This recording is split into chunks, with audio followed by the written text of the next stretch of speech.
के लिए most important question है और ये बोर्ड में पूछा गया क्वेश्चन है। इस तरह से क्वेश्चन एक जरूर आपको बोर्ड में मिलेगा, आप इसको ध्यान से देखिए फिगर को। और क्वेश्चन में क्या पूछा गया है तो देखने में लग गया कि ये एपी क्या है, टेंजेंट है, बीसी क्या है, बीपी क्या है, टेंजेंट है। तो क्वेश्चन में हमसे पूछा है एंगल ए और बीपी पूछा है। तो अब एक ध्यान से देखेंगे तो एक क्वाड्रिलेटरल बन रहा है, क्वाड्रिलेटरल बन रहा है। इन सभी एंगलों का यानी एंगल जितने चारों एंगलों का सम कितना होता है, 360 होता है। यानी हम कहेंगे quadrilateral A O A P B, ये क्या है, एक क्वाड्रिलेटरल है और इनका सारे एंगलों का सम कितना होना चाहिए, 360 होना चाहिए। कितना होना चाहिए, 360। तो देखिए angle O A P plus angle A P B plus angle A B O plus angle A O B. आप ध्यान से देखिए ये आइसोस्केलस ट्राइंगल बन रहा है। क्या बन रहा है, ये आइसोस्केलस ट्राइंगल। जब तीनों एंगल तीनों साइड जब एंगल सेम है तो क्या होगा, ये भी 90 डिग्री होगा, ये दोनों क्या होगा 90 डिग्री, यानी दोनों 90 डिग्री। जहां भी बी और ए है एंगल ओ बी ए है, ओ बी ए ओ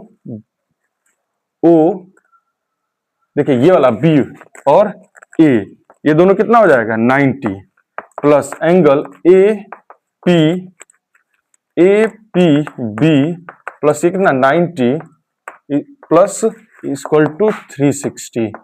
अभी देखिए plus angle A O B is equal to 360। ध्यान से देखते रहिएगा, ये कितना हो जाएगा 180 और इसका भी वैल्यू दे रखा है 80 plus 90 plus angle A O B is equal to 360। अब सबका सम करेंगे 180 और ये हो जाएगा आपका 260। कितना हो जाएगा, सबका सम कितना होगा 260।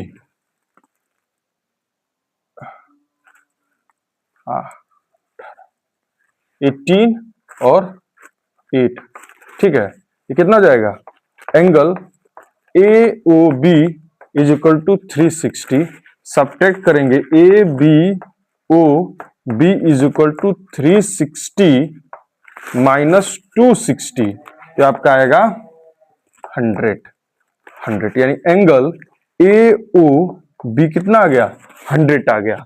हमसे क्या पूछा, ए बी ओ यानी ए बी ओ पूछा है, ये एंगल पूछा है क्या होगा।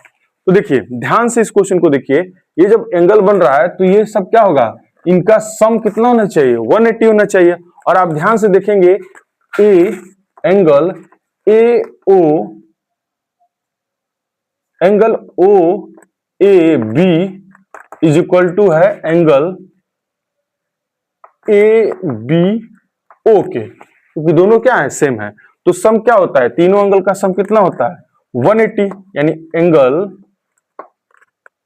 ओ A B plus angle A B O plus angle A O B is equal to 180। अब वैल्यू रखिए, ये दोनों देखिए जहां ये वैल्यू वहां रख दीजिए, यानी एंगल ए इसके इक्वल है ना, तो यहां पर रख दीजिए angle A B O plus angle A B O plus angle, इसकी वैल्यू कितनी दे रखी है, अभी हम लोग निकाले हैं 100, तो ये क्या हो जाएगा 100। ध्यान से बस देखते जाइएगा, आसान हो जाएगा। फिर इसको जोड़ेंगे तो कितना हो गया, दोनों 2 एंगल ए बी ओ और उधर जाके वो क्या हो जाएगा माइनस 100 हो जाएगा तो 80, और यहां से angle A B O is equal to 80 upon 2 तो 40 आ जाएगा। हमसे क्वेश्चन में यही पूछा है और इसी तरह से क्वेश्चन आपको जरूर एक बोर्ड के एग्जाम में मिलेगा, यानी option number A. Thank you.